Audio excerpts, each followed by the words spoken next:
Hey all, welcome back.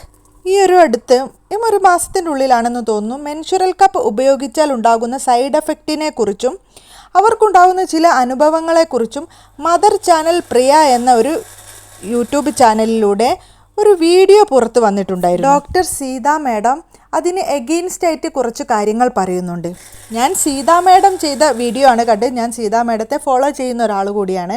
ഇപ്പോഴാണ് പ്രിയയുടെ video കാണുന്നത്. പ്രിയ പറയുന്ന പല കാര്യങ്ങളും അസംബന്ധമാണെന്നും ഡോക്ടർ എത്തിക്സിന് ചേർന്നതല്ലെന്നും ഏതൊരു വിഷയമായാലും അത് പഠിച്ചിട്ട് മാത്രം ചെയ്യുക, അത് മറ്റുള്ളവരിലേക്ക് എത്തിക്കുന്ന ഇൻഫർമേഷന്, പ്രത്യേകിച്ച് ആരോഗ്യപരമായിട്ടുള്ള വൈദികപരമായിട്ടുള്ള ഇൻഫർമേഷൻ തെറ്റായ ഇൻഫർമേഷൻ ആണെങ്കിൽ അതിന് വേണ്ട നടപടിയെടുക്കുമെന്നും ഡോക്ടർ കൂട്ടിച്ചേർക്കുന്നുണ്ട്. മാത്രവുമല്ല, ഈ വീഡിയോ ഈ ചാനലിൽ നിന്ന് എടുത്തു മാറ്റണമെന്നും ഈ വീഡിയോക്ക് മറുപടിയായിട്ട് ഇത് തെറ്റായിരുന്നു എന്ന് ചൂണ്ടിക്കാണിക്കുന്ന ഒരു വീഡിയോ ചെയ്യണമെന്നും, അല്ലെങ്കിൽ ഒരാഴ്ചക്കുള്ളിൽ ഇങ്ങനെ ചെയ്തിട്ടില്ലെങ്കിൽ സീത മാഡം ഇതിന് കംപ്ലൈൻറ്റ് ചെയ്യുമെന്നും സ്ട്രൈക്ക് കൊടുക്കുമെന്നും പറഞ്ഞിട്ടുണ്ട്.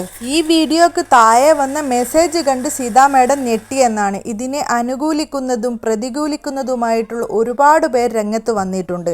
മാത്രവുമല്ല, ഇതിനെക്കുറിച്ച് ആശങ്കപ്പെടുന്നവരും പേടിക്കുന്നവരും ഒക്കെ കാണുന്നു. പ്രിയ പറയുന്ന ആദ്യത്തെ അലിഗേഷൻസ് ഇതാണ്: മെൻസ്ട്രുവൽ കപ്പിന് ഒരുപാട് സൈഡ് എഫക്റ്റ് ഉണ്ട് എന്ന് ഡോക്ടേഴ്സിന് അറിയാം, പക്ഷേ അവർ പറയുന്നില്ല. കാരണം എന്താണെന്ന് പ്രിയക്ക് അറിയില്ല. പ്രിയ ഇങ്ങനെ പറഞ്ഞപ്പോൾ എനിക്ക് തോന്നിയത് പ്രിയക്ക് അത്രയും സ്നേഹം ജനങ്ങളോടുള്ളത് കൊണ്ടാണ് ഇതിനെക്കുറിച്ച് ആധികാരികമായിട്ട് പഠിച്ചൊക്കെ വീഡിയോ ചെയ്തത്. പക്ഷേ ഡോക്ടേഴ്സൊക്കെ ഇതിനെക്കുറിച്ച് അറിഞ്ഞിട്ടും മനഃപൂർവ്വം പറയാതിരിക്കുകയാണ്.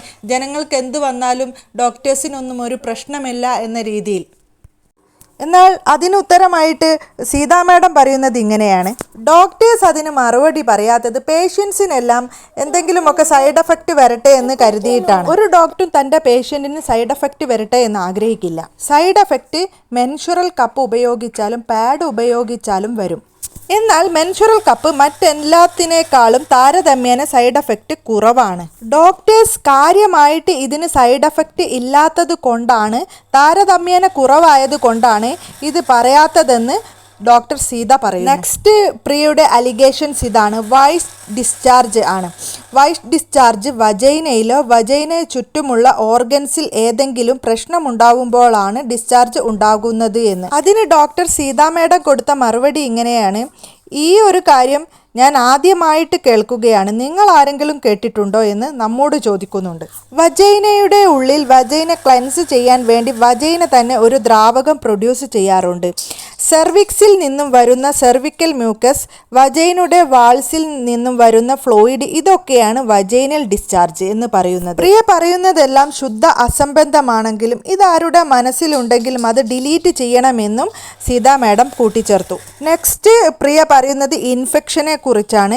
അത് ഒരു പരിധി വരെ ശരിയാണെന്ന് സീത മാഡവും പറയുന്നുണ്ട്. കാരണം നമ്മൾ ഹൈജീനിക് അല്ലാതെ ഉപയോഗിക്കുമ്പോൾ നമ്മുടെ കപ്പിലോ നമ്മളെ കൈകളിലോ എന്തെങ്കിലും അണുക്കളോ മറ്റോ ഉണ്ടെങ്കിൽ നമുക്ക് തീർച്ചയായും ഇൻഫെക്ഷൻ ഉണ്ടാകും. കപ്പ് ഉപയോഗിക്കുന്നതിൻ്റെ മുമ്പും ശേഷവും നമ്മൾ സ്റ്റെറിലൈസ് ചെയ്ത് വേണം ഉപയോഗിക്കാൻ. നാലാമത്തെ അലിഗേഷൻസ് ആയിട്ട് പ്രിയ പറയുന്നത്, നമ്മൾ മെൻസ്ട്രുവൽ കപ്പ് ഉള്ളിലേക്ക് വെക്കുമ്പോൾ കപ്പിൻ്റെ വായ്ഭാഗം സെർവിക്സിലേക്ക് അറ്റാച്ച് ആയിട്ടാണ് വെക്കുന്നത്. ഈ സെർവിക്സ് യൂട്രസിൻ്റെ ഓപ്പണിംഗ് ആണെന്ന് നമ്മൾ ഓർക്കണം. നമ്മൾ ഇരിക്കുകയോ കിടക്കുകയോ ഒക്കെ ചെയ്യുമ്പോൾ ബ്ലഡിൻ്റെ ചെറിയ ഡ്രോപ്പുകൾ തിരിച്ചിറങ്ങുമെന്നാണ്, 1-2 തുള്ളികൾ തിരിച്ചിറങ്ങുമെന്നാണ് പ്രിയ പറയുന്നത്.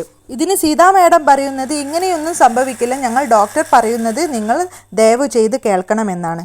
അങ്ങനെ ഒരിക്കലും സംഭവിക്കില്ല എന്നാണ് ഡോക്ടർ പറയുന്നത്.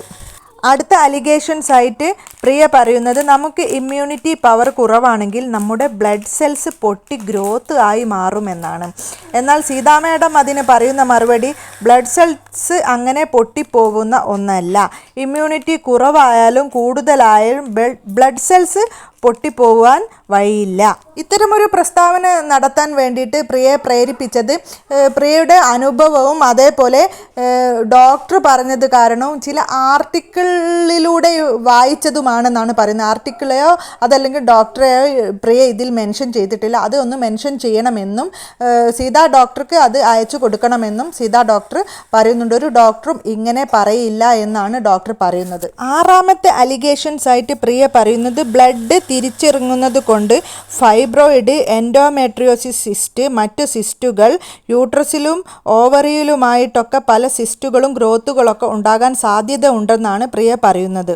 ഇതൊക്കെ കേൾക്കുമ്പോൾ സീതാ ഡോക്ടർ തലയിൽ കൈവച്ച് പോകുകയാണ്. ഫൈബ്രോയിഡ് എന്ന് പറയുന്നത് യൂട്രസിലെ മാംസപേശിയിലെ ഒരു ആവരണമുണ്ട്.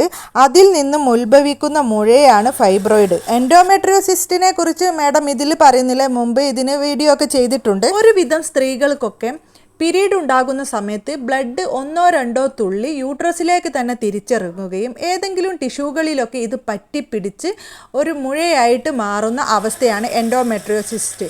ഇത് എല്ലാവർക്കും ഒന്നും മുഴയായി മാറേണ്ട അവസ്ഥയുണ്ടാവില്ല, ചിലർക്ക് മാത്രമേ അങ്ങനെ ഉണ്ടാവുകയുള്ളൂ. മെൻസുറൽ കപ്പ് വെക്കുന്നത് കൊണ്ട് എൻഡോമെട്രിയോസിസ് ഉണ്ടാകുമെന്ന് പറയുന്നത് ശുദ്ധ അസംബന്ധം തന്നെയാണ്. നെക്സ്റ്റ് അലിഗേഷൻസ് ആയിട്ടും പ്രിയ പറയുന്നത് മെൻസുറൽ കപ്പ് വെക്കുന്നതുകൊണ്ട് ടോക്സിക് ഷോക്ക് സിൻഡ്രോം ഉണ്ടാകുമെന്നാണ്. ഡോക്ടർ സീത ഇതിന് മറുപടിയായിട്ട് പറയുന്നത് ടോക്സിക് ഷോക്ക് സിൻഡ്രോം അപൂർവമായിട്ടുണ്ടാകുന്നതാണ്. അത് ചിലപ്പോൾ പാഡ് ഉപയോഗിച്ചാലും കപ്പ് ഉപയോഗിച്ചാലും മരുന്നുകൾ ഉപയോഗിച്ചാലും ഓപ്പറേഷൻ ഉപയോഗിച്ചാലൊക്കെ വളരെ അപൂർവമായിട്ട് വരുന്ന ഒരു അവസ്ഥയാണ് എന്നാണ് ഡോക്ടർ സീത പറയുന്നത്.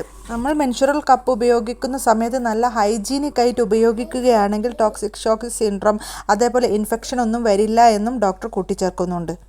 എട്ടാമതായി പ്രിയ പറയുന്ന അലിഗേഷൻസ് ആണ് ഈ മെൻസുറൽ കപ്പ് കല്യാണം കഴിക്കാത്ത ഒരാൾ ഉപയോഗിക്കുകയാണെങ്കിൽ, അല്ലെ കുട്ടികളൊന്നും ഉണ്ടാവാത്ത ഒരു പെൺകുട്ടി ഉപയോഗിക്കുകയാണെങ്കിൽ ആ കുട്ടിക്ക് ഫൈബ്രോയിഡ്, എൻഡോമെട്രിയോസിസ് സിസ്റ്റ്, അതേപോലെ സിസ്റ്റുകൾ, ഹെൽത്ത് ഇഷ്യൂസുകളൊക്കെ ഉണ്ടാകുമെന്ന് പ്രിയ പറയുന്നുണ്ട്. ഈ പറയുന്നതൊക്കെ ശുദ്ധ തെറ്റാണെന്നും ഇത് വിശ്വസിക്കുകയാണെങ്കിൽ നിങ്ങൾ തന്നെയാണ് ദോഷമെന്നും സീതാ ഡോക്ടർ പറയുന്നു. മെൻസുറൽ കപ്പിനെ കൂടാതെ മറ്റൊരു അലിഗേഷൻ കൂടി കുട്ടി പറയും, മറ്റു വീഡിയോയിലായിട്ട് പറയുന്നുണ്ട്. ഇവർക്ക് അഡിനക്ഷ്യൽ മാക്സ് എന്നൊരു അസുഖമുണ്ട്. അത് PCODക്ക് ട്രീറ്റ്മെൻറ്റ് എടുത്തത് കൊണ്ടാണ് ഇങ്ങനെ ഉണ്ടായത് എന്നാണ് പ്രിയ പറയുന്നത്.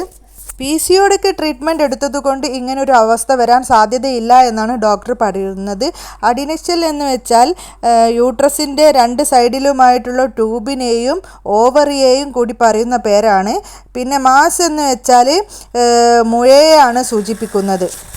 ഇത് PCODക്ക് മരുന്ന് കുടിച്ചത് കൊണ്ടല്ല, മറ്റേതോ കാരണം കൊണ്ടാണ് ഈ ഒരു അസുഖം വന്നതെന്നാണ് ഡോക്ടർ പറയുന്നത്. പിന്നെ പ്രിയക്ക് ആ ഒരു സമയത്ത് ഒരുപാട് സിംറ്റംസ് ഉണ്ടായിരുന്നു എന്ന് പറയുന്നു. ഹോർമോൺ വേരിയേഷൻ ഉണ്ടായിരുന്നു, ഓവർ വെയ്റ്റ് ഉണ്ടായിരുന്നു, ഹെൽത്ത് പ്രോബ്ലം ഉണ്ടായിരുന്നു, കഴുത്തിലൊക്കെ കറുപ്പ് നിറം ഉണ്ടായിരുന്നു, ഹെയർ ഫാൾസ് ഉണ്ടായിരുന്നു, മീശ താടിയൊക്കെ വളരുന്നുണ്ട്. ഇതൊക്കെ PCOSൻ്റെ ലക്ഷണങ്ങളാണ് എന്നാണ് ഡോക്ടർ പറയുന്നത്. ഇവർ ആദ്യം ട്രീറ്റ്മെൻറ്റ് ചെയ്തത് ഇംഗ്ലീഷ് മരുന്നായിരുന്നു. അത് കഴിക്കുമ്പോൾ അവർക്ക് PCOS അധികമായിട്ടാണ് കണ്ടത്. പക്ഷേ അതിനുശേഷം അവർ ആയുർവേദ മരുന്ന് കഴിക്കാൻ തുടങ്ങി. അതിനുശേഷം അവർക്ക് നല്ല ചേഞ്ച് ഉണ്ട്. അത് അവരുടെ റിപ്പോർട്ടിലൊക്കെ നോക്കുമ്പോൾ അവർക്ക് മനസ്സിലാവുന്നു എന്നൊക്കെ പറഞ്ഞു. ഇംഗ്ലീഷ് മരുന്ന് കുടിച്ചാൽ അത് കുറയും, അല്ലെ കൂടും, ഹോമിയോ മരുന്ന് കുടിച്ചാൽ അത് കൂടും കുറയും, അല്ലെങ്കിൽ നമ്മുടെ ആയുർവേദം കുടിച്ചാൽ അത് പ്രശ്നമാവില്ല, അതാണ് നല്ലത്, അങ്ങനെയുള്ള കാര്യങ്ങളൊന്നും ഇവിടെ പറയാം. ചിലർക്ക് ഹോമിയോ ആയിരിക്കും പിടിക്കുക, ചിലർക്ക് ആയുർവേദമായിരിക്കും പിടിക്കുക, ചിലർക്ക് ഇംഗ്ലീഷ് ആയിരിക്കും പിടിക്കുക, അങ്ങനെ പല കാര്യങ്ങളും ഉണ്ടാകും. പക്ഷെ ഒരു പബ്ലിക്കായിട്ടുള്ളൊരു വേദിയിൽ വന്നിട്ട് എനിക്കിങ്ങനെയാണ് സംഭവിച്ചത്, ഞാൻ ഇന്ന ചെയ്തു എന്ന ഒരു ഡോക്ടറിനെയോ അതല്ലെങ്കിൽ ഒരു മെഡിസിനെയോ നമ്മൾ ഒരിക്കലും കുറ്റം പറയാൻ പാടില്ല. അങ്ങനെ ഒരു പബ്ലിക്കായിട്ട് വരുമ്പോൾ അതൊരു തെറ്റിദ്ധാരണ കൂടി ഉണ്ടാക്കും. ഇത്തരത്തിലുള്ള മെസ്സേജ് സമൂഹത്തിൽ ഒരിക്കലും കൊടുക്കാൻ പാടില്ലെന്ന് ഡോക്ടർ പറയുന്നുണ്ട്. ഈ വീഡിയോ ഒന്നെങ്കിൽ എടുത്തു മാറ്റുകയോ അതല്ലെങ്കിൽ ഈ വീഡിയോ തെറ്റായിരുന്നു എന്ന് പറഞ്ഞുകൊണ്ടുള്ളൊരു വീഡിയോ ഇടുകയും ഇതിൻ്റെ ലിങ്ക് അതിൽ കൊടുക്കുകയും ചെയ്യണമെന്ന് ഡോക്ടർ പറയുന്നു. അല്ലെങ്കിൽ കംപ്ലൈൻ്റ് ആയിട്ട് മുന്നോട്ട് പോകുമെന്ന് തന്നെയാണ് ഡോക്ടർ പറയുന്നത്. ഹെൽത്ത് സംബന്ധമായിട്ടുള്ള കാര്യമാണെങ്കിലും മെഡിസിനെ കുറിച്ച് പറയുന്ന കാര്യമാണെങ്കിലും അത് ശരിയോ തെറ്റോ എന്ന് മനസ്സിലാക്കാതെ ആരെങ്കിലും എന്തെങ്കിലും പറയുന്നത് കൊണ്ടോ അല്ല നമ്മുടെ എക്സ്പീരിയൻസ് കൊണ്ടോ നമ്മൾ എന്തെങ്കിലും വിളിച്ച് പറയാൻ പാടില്ല. അതൊരു വലിയൊരു തെറ്റിദ്ധാരണ ഉണ്ടാക്കും, അത് വലിയൊരു തെറ്റുമാണ്. അതുകൊണ്ട് ഇങ്ങനെയുള്ള കാര്യങ്ങളൊന്നും ആരും ചെയ്യാതിരിക്കുക.